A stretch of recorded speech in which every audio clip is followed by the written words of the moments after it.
Flip Your Soil on U.S. Farm Report is brought to you by Smart Nutrition MAP Plus MST. Experience the most efficient system for delivering sulfur and phosphate to meet your crop's needs with Smart Nutrition MAP Plus MST.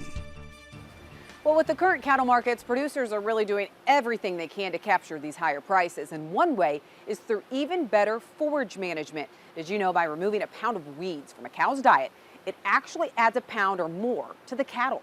And there's now a new tool for cattle producers to better control the weeds they don't want while leaving the valuable feed sources like white clover in the fields. We explore that this weekend in Flip Your Soil.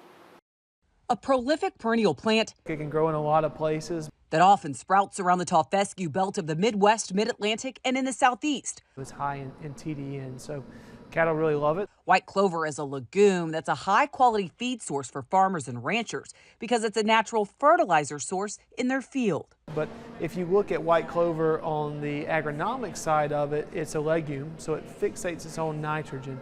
So it's adding nitrogen back into the pasture, which is a huge benefit for our farmers and ranchers because that's offsetting nitrogen inputs into the system. And from an animal performance side, it's a very digestible plant that's high in protein. We're getting more pounds of beef on that acre of land, so we're being more efficient. That's going to make farmers and ranchers excited. Up until now, ranchers had a hard time controlling weeds without killing the valuable plant. But thanks to a revolutionary new herbicide called Novagraze, producers now have an option to keep white clover growing in their fields. We heard from producers saying, hey, I want herbicides to be part of my management plan because I know they pencil out and they make sense, but I want to preserve my white clover. And they didn't have that option until Novagraze herbicide came along. A revolutionary option. Really excited about that brand new tool in the toolbox for producers. That could be good for the soil and for the cows. Well, up next, a cattle feeder who has left his mark on the industry. We'll introduce you to one of the new inductees into the Cattle Feeders Hall of Fame next.